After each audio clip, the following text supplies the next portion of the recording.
Hello everyone, मैं S के सिंह। आज मैं बात करने वाला हूँ NEET PG 2021 exam centre changes के बारे में और साथ में जो एडिट विंडो ओपन हुआ था उसमें जो प्रॉब्लम आ रहे थे उस विषय पे। और दूसरी बात करूँगा काउंसलिंग प्रोसेस नीट पीजी 2021 और वर्सेस नीट पीजी 2022, यानी कि अभी जो नीट पीजी 2021 का जो काउंसलिंग है उसमें बहुत सारे चेंजेज आए हैं। उस चेंजेज के बारे में बताऊँगा, ठीक है। और काउंसलिंग कैसे होने वाला है, किस तरीके से काउंसलिंग में पार्टिसिपेट करना है, क्या काउंसलिंग टफ रहेगा पिछले साल से या इजी होगा, इन सारे विषय पर बात करने वाला हूं। तो चलिए सबसे पहले स्टार्ट करता हूं। मैं आप लोगों को पिछले वीडियो में बता चुका था कि सेंटर चेंज से रिलेटेड बहुत सारे स्टूडेंट को इशू आ रहे थे, पर्सनल प्रॉब्लम थे। जिनका सेंटर था वो लगभग 200, 400, 1000 किलोमीटर दूरी पर सेंटर अलॉट हो चुका है। वैसे स्टूडेंट चाहते हैं कि हमें कहीं ना कहीं अपने नज़दीकी स्टेट में, अपने होम स्टेट में ही सेंटर मिले ताकि एग्ज़ाम के टाइम कोई प्रॉब्लम क्रिएट ना हो। तो वैसे स्टूडेंट के लगभग 8 से 10 हज़ार स्टूडेंट हैं। ये सारे स्टूडेंट आपस में मिल के PIL दर्ज कराने वाले हैं। आज या कल के बीच में PIL रजिस्टर हो जाएगा और इसका हेयरिंग लगभग 5 से 6 दिन के बाद इसका हेयरिंग भी होंगी। ये सारा प्रोसेस ऑलरेडी ओके हो चुका है। ये फंडिंग किए हैं, बहुत सारे स्टूडेंट आपस में पैसा कलेक्ट करके ये PIL की तरफ मूव किए हैं और ये इनका मानना भी काफ़ी सही है। मान लीजिए इस जगह पे यदि मैं भी रहता या फिर आप भी रहते तो आप लोगों के साथ भी ये सेम कंडीशन होता और आप भी यही करते। लेकिन ये सही है, मैं भी इनको सपोर्ट करता हूँ कि एग्जामिनेशन सेंटर को जो ऑप्शन है चेंज करने का उसे दी जाए, 100% दी जाए। और ये चांसेज है कि हो भी सकता है, अगर अच्छा एफर्ट है इन लोगों को एग्ज़ाम सेंटर चेंज का ऑप्शन आ भी सकता है। अब बात करते हैं एडिट विंडो का। एडिट विंडो की बात किया जाए तो पहले जो था 80% प्रॉब्लम आ रहा था एडिट करने में, अब लगभग सही हो चुका है। अब एडिट विंडो में लगभग स्टूडेंट है वो अच्छे तरीके से अपना कैटेगरी चेंज कर रहे हैं और फ्रेश रजिस्ट्रेशन भी कर पा रहे हैं। मैं पिछले वीडियो में बताया था कि कल तक हो सकता है आपको सही हो जाए, सर्वर सही हो जाए, आपको जो वेबसाइट है वो अच्छे तरीके से काम करेगा, उनका जो सॉफ्टवेयर है वो अच्छे तरीके से वर्क करेगा और करने भी लगा।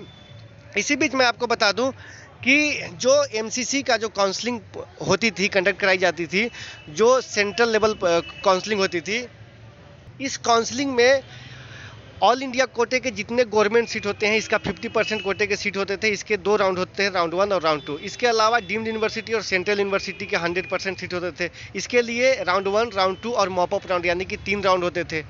इसके साथ साथ पहले ही हुआ करते थे मात्र इतना ही इंस्टीट्यूट पार्टिसिपेट करते थे। Central university, deemed university, all India कोटे के 50% गवर्नमेंट सीट, AFMG, ये सारे जितने इंस्टीट्यूट्स हैं ये पार्टिसिपेट करते थे। लेकिन एक बार इस बार जो है नीट पीजी 2021 में DNB का भी जो काउंसलिंग होगा वो MCC ही कंडक्ट कराएगी। तो ये कहीं ना कहीं आप लोगों के लिए थोड़ा सा टफ होगा, काफ़ी टफ होगा। पहले क्या होता था कि पहले आप लोगों को काफ़ी अच्छा मौका मिलता था। पहले आप ऑल इंडिया कोटे की काउंसलिंग करते थे राउंड 1, इसके बाद स्टेट के राउंड 1 करते थे, इसके बाद भी अगर सीट नहीं मिला तो आप DNB के काउंसलिंग करते थे।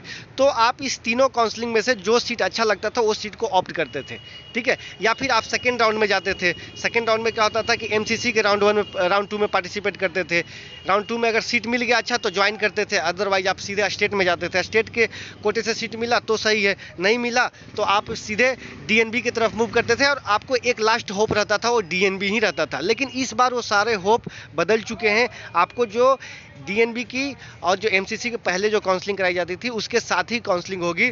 तो आप लोगों को परखना जानना बहुत ज़रूरी है। इस बार काउंसलिंग आप लोगों के लिए टफ हो सकता है। पहले से चीज़ों को, सिस्टम को आपको रेडी करना होगा कि कौन से हॉस्पिटल कैसे हैं, कौन से कॉलेज कैसे हैं, पेशेंट लोड कैसा है, पासिंग रेट कौन से ब्रांच के लिए क्या है, कौन से कॉलेज। ये जो पासिंग रेट होते हैं DNB में ये डिपेंड करते हैं ब्रांच पे। आपका कौन से ब्रांच है उस ब्रांच पे डिपेंड करता है। आप कौन से ब्रांच ले रहे हैं उस ब्रांच का पासिंग रेट क्या है। पासिंग रेट डिपेंड करता है आपको लोकेशन पे भी और नंबर ऑफ सीट बेडेड पे भी। जिस हॉस्पिटल में ज़्यादा बेड की संख्या होती है वहाँ पासिंग रेट ज़्यादा होती है, लेकिन फिर भी यहाँ पे भी ब्रांच मायने रखता है, ठीक है।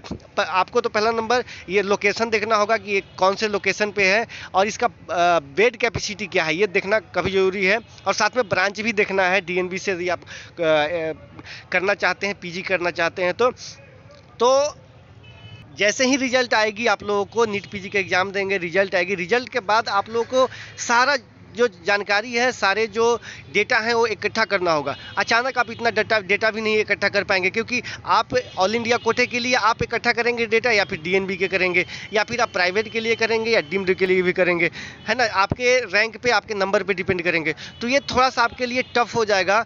तो आप इसके लिए बिल्कुल अलर्ट रहें। जैसे ही रिजल्ट आता है, आप अपना सारा प्रोसीजर, सारे डेटा को एक एक करके इकट्ठा करें, हर एक कॉलेज, हर एक हॉस्पिटल के बारे में जान लें। और यदि आप इन सारे डेटा को इकट्ठा नहीं कर पाते हैं, तो आप चाहें तो हमारे पेड सर्विस भी अवेल कर सकते हैं। इसमें प्रॉपर आपको स्टार्टिंग टू लास्ट तक काउंसलिंग गाइडेंस दी जा सकती है। इस नंबर पर आप कॉल कर सकते हैं जो स्क्रीन पर दिया हुआ है। हमारी टीम आपसे जल्द कॉन्टैक्ट कर लेगी, और आप चाहें तो अभी से पेड सर्विस ले सकते हैं, या काउंसलिंग के बाद रिजल्ट के बाद ले सकते हैं। अगर अभी लेते हैं तो 25% के डिस्काउंट मिलेंगे। और इसमें जैसे ही रिजल्ट आती है, आपके रैंक, आपके नीट के स्कोर के अकॉर्डिंग आपको एनालाइज की जाएगी कि आपका बजट के अकॉर्डिंग, जिनको प्राइवेट चाहिए उनको बजट के अकॉर्डिंग और रैंक को देखते हुए उनको एनालाइज की जाएगी। जिन्हें गवर्नमेंट चाहिए उनको अच्छे टॉप कॉलेज कहाँ पे मिल सकता है, टॉप ब्रांचेज कहाँ मिल सकती है, इस पर एनालाइज की जाएगी। एनालाइज करके आपको डेटा प्रोवाइड की जाएगी प्रॉपर स्टार्टिंग टू लास्ट तक, जब तक कि आपको सीट नहीं मिल जाती है। यदि इस बार आपको सीट नहीं मिला, तो वो पेड काउंसलिंग आपको नेक्स्ट ईयर बिल्कुल फ्री में आपको सर्विसेज दी जाएगी। ये कंटिन्यू रहेगा आप लोगों को, ठीक है। तो आप लोग ये मान लीजिए कि जो एग्ज़ाम सेंटर चेंज करने का जो PIL दर्ज होगा, इसमें लगभग स्टूडेंट काफ़ी जोर से लगे हुए हैं। तो चांसेज है कि चेंज भी हो सकता है। 50-50 के चांसेस मैं बता रहा हूँ। 50% चांस है कि एग्जामिनेशन सेंटर चेंज करने की फैसिलिटी दी जाएगी, क्योंकि काफ़ी तादाद में स्टूडेंट लगे हुए हैं। और 50% चांसेस है कि ये नहीं भी की जा सकती है। लेकिन मजबूरी है, NBE को मजबूरी हो जाएगी, ये करने ही पड़ेंगे अगर ज़्यादा स्टूडेंट इसी तरीके से लगे रहें तो। क्योंकि स्टूडेंट के मजबूरी को उन्हें समझना पड़ेगा, उनको जो मजबूरी है उन्हें देखना पड़ेगा। पर्सनल इशू बहुत सारे स्टूडेंट के साथ होते हैं।